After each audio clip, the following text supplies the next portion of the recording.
Welcome to EDU World Space. Given all the statements of the proof, you want to provide all the reasons.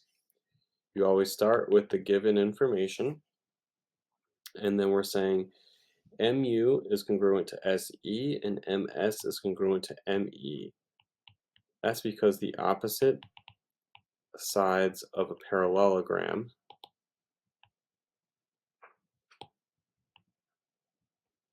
are congruent. Maybe you have a specific numbered theorem that says that. It varies from textbook to textbook, but that's the main reason. Opposite sides of a parallelogram are congruent. Next, angle MSE is congruent to angle MUE, and angle SMU is congruent to angle SEU.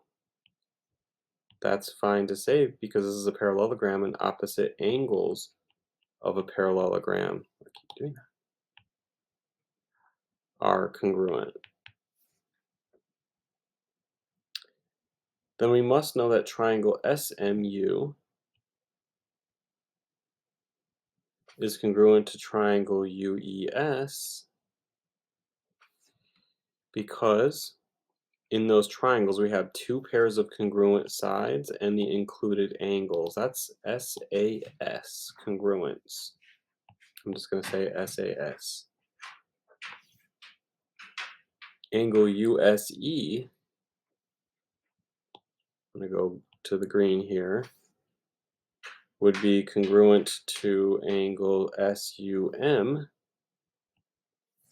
because those are corresponding angles within the congruent triangle. So we can say by CPCTC, they're parts, they're corresponding parts of the congruent triangles. SEM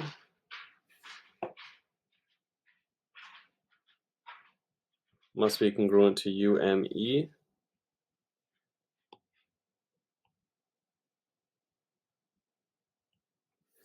because it's a parallelogram and we have the diagonal, which is a transversal. We would know that those are congruent because they're alternate interior angles. So I'm going to say alternate interior angles are congruent because this is a parallelogram and opposite sides are parallel. And finally, triangle SOM